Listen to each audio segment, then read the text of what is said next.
Buenos días, compañeros y compañeras. Por el impacto de la pandemia, los gobiernos y los organismos internacionales han impuesto en el mundo la educación digital de masas, apoyándose en la actual revolución tecnológica y los avances de la inteligencia artificial. Cabe entonces preguntarnos, ¿somos conscientes de los retos y principales aplicaciones de la inteligencia artificial? ¿Somos conscientes del impacto que está teniendo la inteligencia artificial en la educación? ¿Somos conscientes de que implementar la educación digital en las actuales condiciones genera más desigualdad? Estas y otras preguntas son las que vamos a tratar de responder en esta charla. Por la excepción del tema, decidí dividirla en dos partes. Como vemos en pantalla, la parte 1 trata sobre la inteligencia artificial, la automatización del trabajo y el capitalismo. La parte 2 sobre la educación online y los problemas que plantea.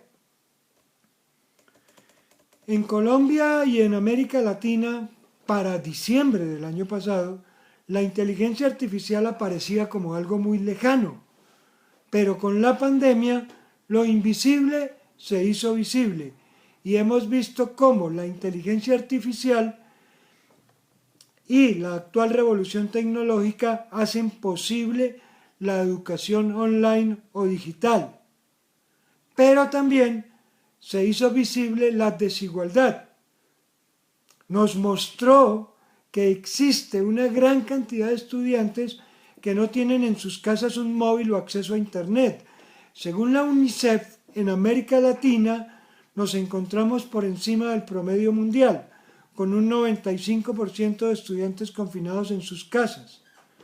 Pero si hablamos de acceso a Internet, casi la mitad de los latinoamericanos están fuera de la red.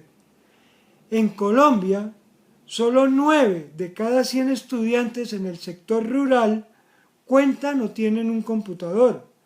Según Alejandro Arboleda de Minuto30.com, una lamentable historia relacionada con la educación en casa se registró en el municipio de San Juan de Urabá, donde un menor de edad intentó quitarse la vida al no tener computador para acceder a las clases virtuales.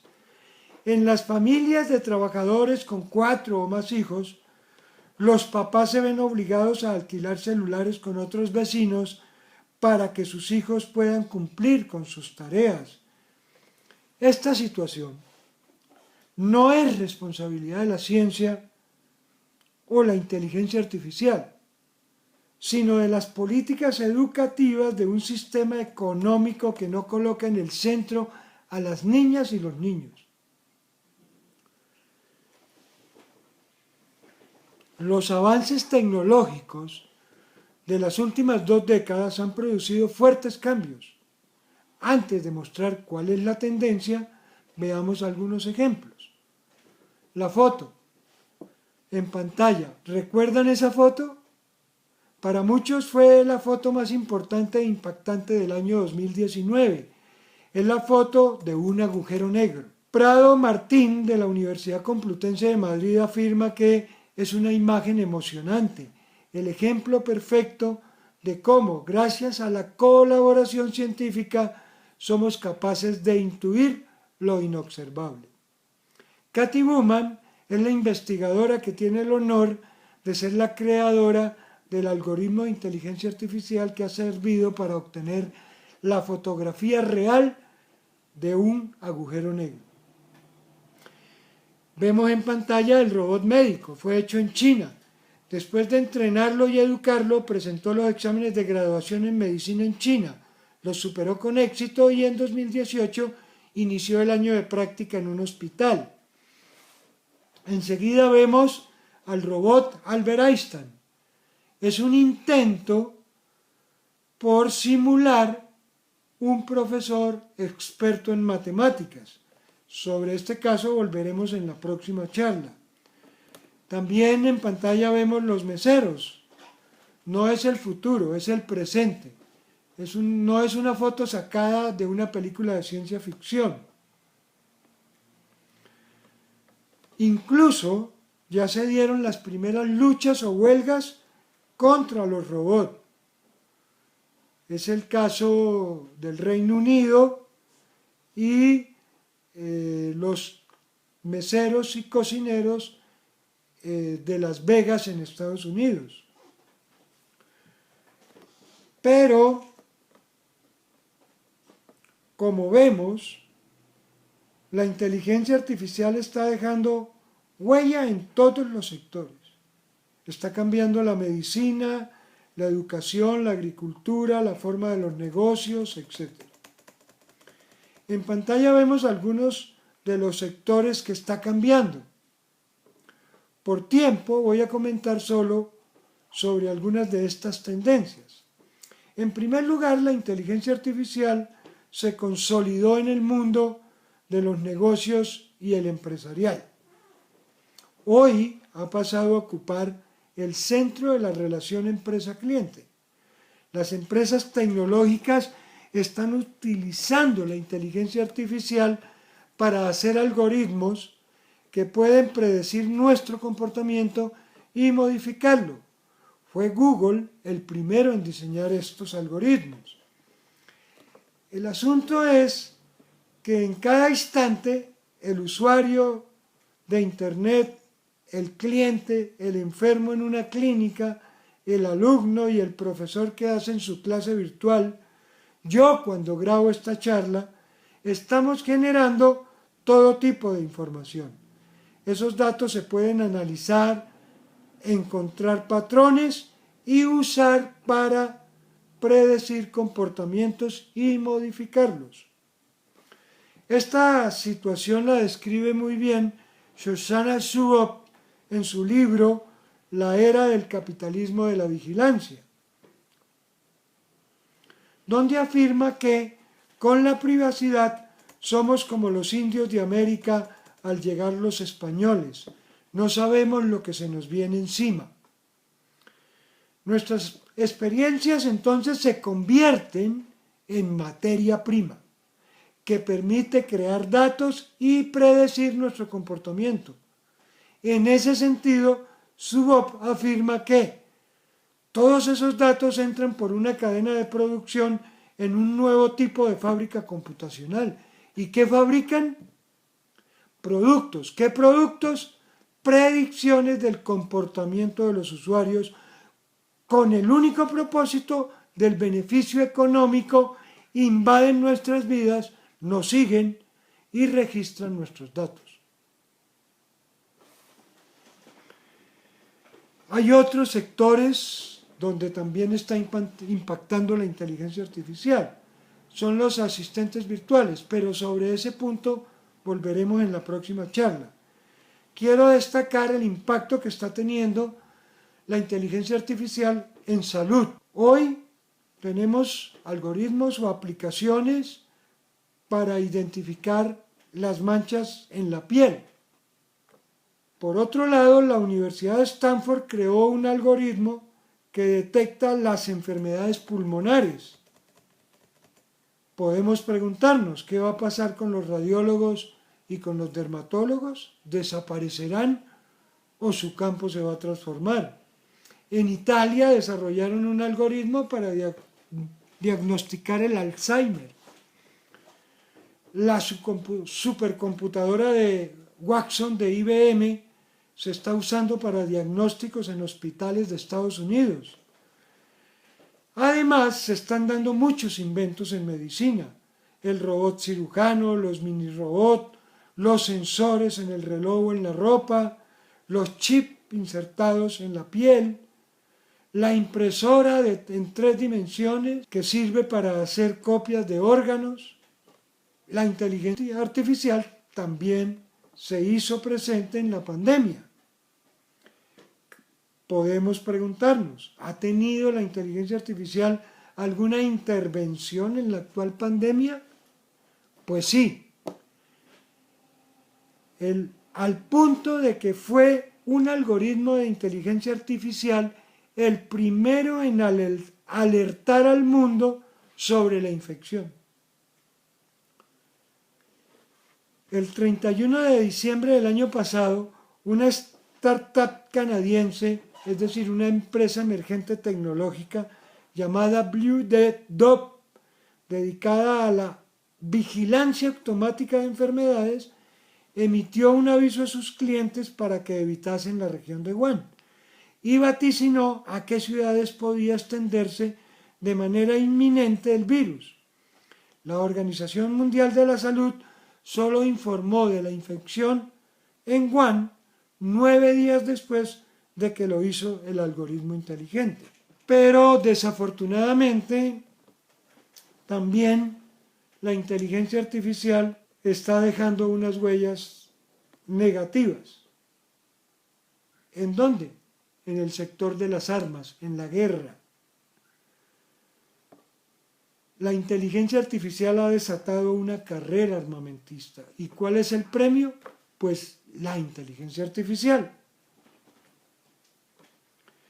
Hoy la inteligencia artificial es considerada como una gran ventaja militar y en esta carrera armamentista las empresas tecnológicas están jugando un papel definitivo. Por ejemplo, en Estados Unidos, Amazon tiene un contrato con la CIA para administrar datos altamente secretos. Google ejecutó en el año 2018 el proyecto Maven. Fue un contrato por un año con el Pentágono para, entre otras cosas, mejorar la precisión de los ataques con drones. Para el 2019, el Pentágono sacó otro proyecto denominado Proyecto Jedi, pues quieren sus datos en la nube para tener ventaja táctica en el campo de batalla. Contrato que realizó con Microsoft por $10.000 millones para realizar en un año, en el 2020. Uno de los avances militares en 2019 que destacan los expertos es el rifle sónico de fabricación china. Se trata de un rifle que dispara ondas sónicas de baja frecuencia, confunde a las personas.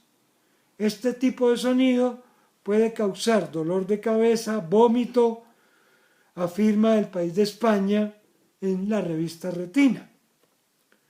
Pero, ¿qué pasa con los países del tercer mundo o semicoloniales? Ellos compran los inventos o desarrollos de la inteligencia artificial. Ejemplo, Amazon y Google están vendiendo a los gobiernos de América Latina sistemas de reconocimiento facial para uso de la fuerza pública y el seguimiento de personas. El gobierno de Duque en Colombia lo compró el año pasado y los instalaron en los helicópteros Halcón para vigilar las marchas del paro del año pasado. Programas de reconocimiento facial que sirven para que quien vigila sepa dónde está usted a cada momento. También han surgido los carnets inteligentes, que son carnet para el control. La empresa con estos carnets sabe a cada instante dónde se encuentra su empleado y lo que habla. Por otra parte, los trabajadores de Amazon han denunciado que es una máquina inteligente la que los vigila y quien los despide de su trabajo. Bien, hemos visto algunos ejemplos y he intentado mostrarles la huella que está dejando la inteligencia artificial en el mundo actual. Cabe entonces preguntarnos, ¿qué es la inteligencia artificial? En pantalla vemos 3 definiciones.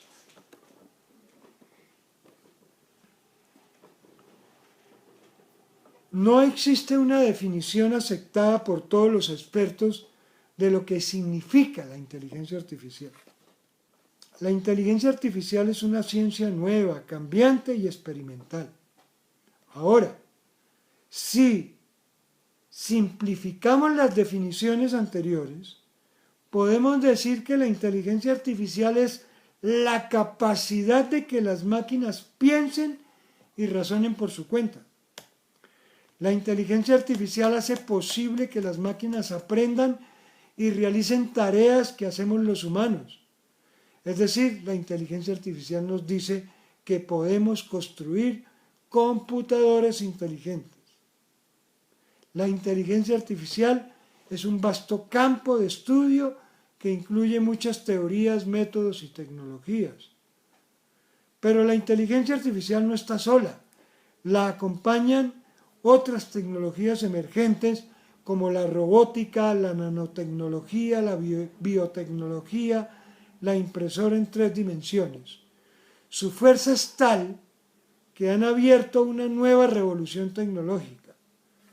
Como vemos en pantalla, hoy las máquinas escriben, identifican imágenes, analizan, toman decisiones y sobre todo aprenden, entre otras cosas. Esta revolución tecnológica ha tenido un fuerte impacto en el sector industrial. Se habla de que está en curso la cuarta revolución industrial. Las nuevas tecnologías están modificando los modelos de producción de bienes de capital y bienes de consumo, lo que inevitablemente tiene efectos en el mercado del trabajo. Veamos brevemente cómo está afectando la inteligencia artificial a la industria manufacturera. En primer lugar, en el sector automotriz. Tesla es una empresa que nació haciendo coches eléctricos y automatizados desde el primer momento. Para 2017, Tesla superó el valor de General Motors, a pesar de que Tesla produjo menos de 400.000 unidades, mientras que General Motors llegó a los 10 millones de autos anuales. Esto explica, o mejor, esto obliga a la vieja industria automotriz a renovarse. Se dio el pronóstico de Elon Musk, el dueño de Tesla. Todos los carros que no sean eléctricos y autónomos tendrán un valor negativo. Ahora, todos quieren construir carros eléctricos y autónomos. Google, Uber, Ford y General Motors en Estados Unidos ya están adaptando sus plantas. La filial de Waymo de Google es la que fabrica los sensores para los autos eléctricos. Eso es lo que está sucediendo en la industria automotriz. Una revolución. Los carros de gasolina serán muy pronto historia. Pero por otro lado, los robots también llegaron para quedarse. En Occidente, en 2003, existían 81.000 robots. Para 2015 ya eran 245.000. En China, para 2014 habían 189.000. Para 2019, 776.000. Japón tiene como política convertirse en una superpotencia robótica. El gobierno financia el 50% del precio del robot a todo empresario que emplee un robot. Japón se ha convertido en exportador de robots. Su principal cliente son los chinos. ¿Pero qué explica el auge de los robots? En primer lugar, China y los países manufactureros no tienen muchas opciones. O robotizan sus fábricas para seguir exportando a precios competitivos o se quedan por fuera del juego. China lanzó en 2015 un plan de 10 años que está centrado en automatizar las fábricas, como afirma Max Chu, gerente de una empresa de robots china. Haremos robots hasta que no quede gente en las fábricas. En el año 2016, los chinos anunciaron al mundo las primeras fábricas sin obreros. La empresa Tianjin Precision de tecnología, con 650 trabajadores, despidió 590 que reemplazó por robot. En Singapur se están robotizando las fábricas de textiles, las que surten las grandes empresas de modas como Zara. Brookings Instituto de Estados Unidos afirma que un cuarto de los empleos en Estados Unidos sentirán el impacto de la inteligencia artificial. Dice que 36 millones de personas tienen trabajos con alta exposición a la automatización. Por otro lado, el jefe de operaciones del metro en Hong Kong es un algoritmo inteligente que dirige a 10.000 empleados y, entre otras cosas, organiza sus turnos. Cientos de millones de personas van a perder sus puestos de trabajo y no estamos listos para ello, afirma Michael Way. Los precios de los robots son también la otra razón por las cuales empiezan a emplearse como trabajadores. Han bajado bastante. Y además a los robots les han hecho modificaciones sustanciales gracias al desarrollo de sensores con inteligencia artificial. La otra razón por la cual los empresarios quieren sustituir los trabajadores humanos por robots es el problema de los derechos de los trabajadores. Pues siempre han querido quitarse esa supuesta molestia que son los trabajadores cuando exigen sus derechos. En conclusión, muchos coinciden en que hasta ahora la tecnología digital ha hecho más por reducir los ingresos de los trabajadores y por perjudicar a las personas con menos habilidades digitales que por crear nuevas oportunidades laborales. Para terminar entonces, dejemos planteado el problema de la próxima charla. Esta revolución industrial plantea la necesidad para los capitalistas de un cambio en la educación. Oppenheimer, periodista de CNN de Estados Unidos, en su libro El futuro del trabajo en la era de la automatización, afirma que el sistema educativo clásico fue un modelo que sirvió para producir trabajadores disciplinados para las fábricas durante la revolución industrial, pero que resulta cada vez menos eficiente en la economía de la innovación del siglo XXI, en la que los robots y los algoritmos están haciendo los trabajos rutinarios. Por eso, como vemos en pantalla, hay gente afirmando que muchos países todavía enseñan cosas obsoletas. ¿Cuál es la razón de esta afirmación? ¿Qué va a pasar con los sistemas educativos? ¿Vamos a sistemas semipresenciales? ¿Vamos hacia la educación online de masas? ¿O vamos a un sistema educativo mixto de educación presencial y educación virtual? Estas y otras preguntas serán las que vamos a abordar en la próxima charla. Me despido de ustedes invitándolos a que se suscriban en nuestro canal. Muchas gracias, los esperamos en la próxima charla.